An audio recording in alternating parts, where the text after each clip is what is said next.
NCP যদি আজকে বিএনপির সাথে থাকতো তাহলে এনসিপির আসলে মুখ দেখানোর উপায় থাকতো না, যে এই গণভোট এবং সংস্কার নিয়ে যা হচ্ছে। এনসিপি নারী নেতৃত্বের যারা গুরুত্বপূর্ণ তাদের অনেকে আসলে মানে সোশ্যাল মিডিয়াতে বলেছিলেন, অনেকে একদম প্রকাশ্যে বলেছেন যে তারা আসলে এনসিপির সঙ্গে আর থাকতে চান না, জামাতের সঙ্গে থাকার জন্য। কিন্তু পরে আবার তারা তো নির্বাচনই করলেন না কেউ কেউ, কিন্তু পরে তারা আবার এনসিপিতে থাকছেনই, নেতৃত্বও দিচ্ছেন। এনসিপির একটা নারী দলও তৈরি হয়েছে। এবং আমি যেটা জানি মানে কিছু কিছু ক্ষেত্রে তারা হয়তো বিবেচিতও হচ্ছেন যে জামায়াতে ইসলামের কোটায় বা এনসিপির কোটায় নারী সংসদ সদস্য হিসাবে যাওয়ার জন্য। এই পুরো ব্যাপারটা আপনি পরিচালনা করছেন বা আপনি এটা মেনটেন করছেন, ব্যাপারটা কি ঠিক? উল্টা দিকও আছে, আপনি নাকি এনসিপি এবং জামায়াতের মাঝখানে একটি গলার কাটা, এবং আপনি থাকলে কোনোদিন এনসিপি আসলে খুব শান্তিমতো জামাতের সঙ্গে থাকতে পারবে না। দুইটাই যদি একটু আপনি বলেন, আমি আসলে আপনি কোনটা? আহ এই যে জোট হওয়ার পরে মনে হয় আমি সেই ব্যক্তি যে হুম। সবচেয়ে বেশি জোটের মিটিং এ অংশগ্রহণ করেছি, কারণ আমি ওকে। নির্বাচন পরিচালনা কমিটির হুম। প্রধান ছিলাম।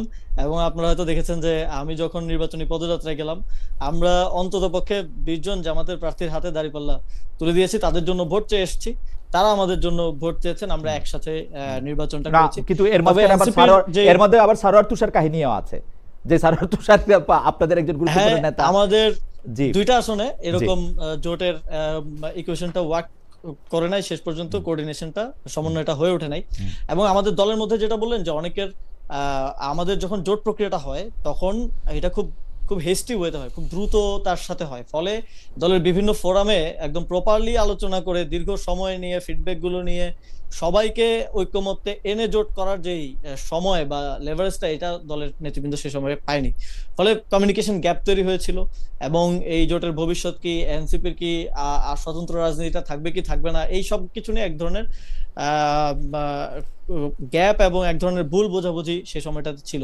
হুম। ফলে এই ভুল বোঝাবুঝিটা যখন আমরা সময় দিতে পারলাম, যখন আমি নির্বাচন না করে পার্টির মধ্যে সবার সাথে কথা বললাম, সবার সাথে বসলাম, এটা অনেকটাই মিনিমাইজ করা সম্ভব হয়েছে। ফলে ইভেন অনেকে যারা পদত্যাগ করেছে তারাও সেটা উইথড্র করে পার্টিতে কাজ করছেন, যারা বিরোধী মত ছিলেন অনেকেই পার্টিতে কাজ করছেন। এবং এর মধ্যে আমরা নিজেরা বসে এই জিনিসগুলা নিজেদের মধ্যে আরো বেটার কমিউনিকেশন করার চেষ্টা করেছি। এবং আমাদের এই যে নির্বাচনী জোটের যে স্ট্র্যাটেজিক ডিসিশনটা, এটা আরো ফার্দার সবার সাথে আমরা ডিসকাস করার চেষ্টা করেছি। ফলে সবাই এখন একসাথে আমরা কাজটা করছি। এবং ইভেন যারা পদত্যাগ করেছেন বা যারা গিয়েছেন, অথবা অনেকে এখনো মনোমালিন্য আছে, মন খারাপ করে হয়তো অভিমান করে আছেন, সবার সাথে কিন্তু আমাদের কমিউনিকেশন আছে এবং সবার সাথে আমাদের হুম। কথা চলছে। এবং আমরা অনেক ক্ষেত্রে হয় কি, আমাদের বয়সের কারণেও অনেক ক্ষেত্রে রাজনৈতিক ডিসিশন নেওয়ার ক্ষেত্রে প্র্যাকটিক্যালি চিন্তা না করে ইম্পালসিভ ওয়েতে চিন্তা করতে পারি। এটা আমিও হতে পারি বা আমাদের সহযোদ্ধারা হতে পারে, কিন্তু আলটিমেটলি একটু সময় নিয়ে ভাবলেই প্র্যাকটিক্যাল ডিসিশনটা, স্ট্র্যাটেজিক ডিসিশনটা বোঝা যায়। ওকে। আপনি এমপি পদের নির্বাচনে অংশ নেন নাই, এই সিরিজেরই এটা প্রশ্ন আর কি। কিন্তু সবশেষে এনসিপি ঢাকা, দক্ষিণ ঢাকা সিটি কর্পোরেশনের আপনাকে মানে মেয়র প্রার্থী হিসাবে এনসিপি একরকম ঘোষণাই করছে, মানে আপনিও তো এই ঘোষণার একটা পার্ট। কিন্তু এইবার তো জামায়াতে ইসলামী আপনাদের সাথে না থেকে আরেকজন নিশ্চয়ই প্রার্থী দিবেন যদি তারা নির্বাচনে অংশগ্রহণ করেন। তো সেই ক্ষেত্রে জামাত এবং এনসিপির মধ্যে একটা বড় দূরত্ব তৈরি হবে কিনা, আপনি কি মনে করেন? নাকি এটা নিয়ে এই জোটের বিষয়ে মধ্যে আপনার আমাদের আলোচনা হয়েছে কিনা? এখন পর্যন্ত আমরা আসলে এই যে জুলাই সনদ, গণভোট, এই বিষয়গুলো নিয়ে খুব আমাদের রাজপথের কর্মসূচিও চলছে, আমাদের সভা সেমিনার চলছে, সংসদে আলাপ আলোচনা হচ্ছে, এগুলো নিয়ে আমাদের এখন পর্যন্ত আলোচনা হচ্ছে। আমরা অফিসিয়ালি লোকাল গভর্নমেন্ট ইলেকশন নিয়ে আলোচনা করতে পারি নাই, হুম। এবং সঙ্গত কারণেই, কারণ এখন পর্যন্ত ডেট ঘোষণা হয়নি, আমরা একটু আগেই পার্টি হিসেবে হুম। ঘোষণা করে দিয়েছি। হুম। এখন কারণ নির্বাচনের ডেট ঘোষণা হলে কিংবা কাছাকাছি একটা সময় আসলে হয়তো এই বিষয়ে আমরা ফাইনাল আলোচনা করতে পারবো। তবে এখন পর্যন্ত এনসিপি এককভাবেই স্থানীয় সরকার নির্বাচনে অংশগ্রহণ করার প্রস্তুতি নিচ্ছে। জোট হবে কিনা বা কোন পর্যায়ে হবে, কিভাবে হবে এই নির্বাচনে, সেই বিষয়ে আমরা এখনো ফার্দার ফর্মাল কোনো আলাপ আলোচনা আমাদের সাথে জোট সঙ্গীদের হয় নাই। এটা ওকে। আমরা করে তারপরে আমরা এটা ফার্দার বলতে পারবো আর কি। দর্শকদের প্রশ্ন একটা, জনাব আব্দুল আল মামুন বলছেন যে আসিফ সাহেবকে জিজ্ঞাসা করেন, তিনি যে বলেছিলেন সশস্ত্র বিপ্লবের জন্য প্রস্তুত ছিলেন, সেইটা তারা কোথায় বিপ্লবের ট্রেনিং নিয়েছিল এবং বাংলাদেশ সেনাবাহিনী কোনো কর্মকর্তা তাদের প্রশিক্ষণ বা সহযোগিতা করেছে কিনা? জনাব আসিফ সজীব। আমরা সশস্ত্র বিপ্লবের ঘোষণা দেওয়ার জন্য প্রস্তুত ছিলাম, কিন্তু সশস্ত্র বিপ্লব করার যেই প্রস্তুতি, যেটা আমরা দেখেছি যে রাশিয়াতে হয়েছে বা বিভিন্ন জায়গায়, সেটা আমাদের ছিল না স্বাভাবিকভাবেই। এবং আপনি যদি দেখেন 5ই আগস্ট আমাদের ছিল একটা ডু অর ডাই কল, হুম, এবং 5ই আগস্ট যদি আমরা সফল না হতাম তাহলে ওইটা ছাড়া আমাদের কোনো উপায় ছিল না।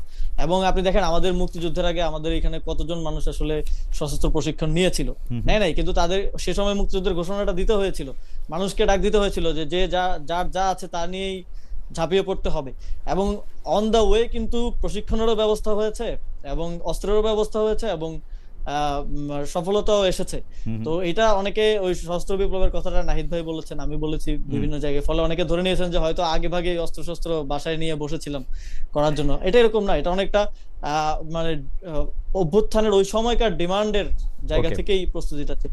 অস্ত্র প্রসঙ্গে আমাদের অনেকের কৌতূহল থাকে যে আপনি কি আপনার পিস্তলটা বা করেছেন কিনা, জমা দিয়েছেন কিনা, নাকি এটা এখনো আছে ওই ওই কথার মতো আসিফ মাহমুদের না, আমি লাইসেন্স, আমি আমি মানে উপদেষ্টা হিসেবে লাইসেন্স অস্ত্র নেই জমা নাই, দিলেও লাইসেন্সটা রয়েছে কিনা, নাকি অস্ত্র আছে লাইসেন্সও আছে? আমি লাইসেন্সটা রাষ্ট্রের একজন নাগরিক হিসেবেই জি। নিয়েছি। এবং সেই হিসেবেই আমার নিরাপত্তার স্বার্থে লাইসেন্সও আছে, অস্ত্র আছে। এই এই বিষয়ে ওকে। সাধারণত 3 বছরের জন্য লাইসেন্স দেওয়া হয় আর কি। ওকে।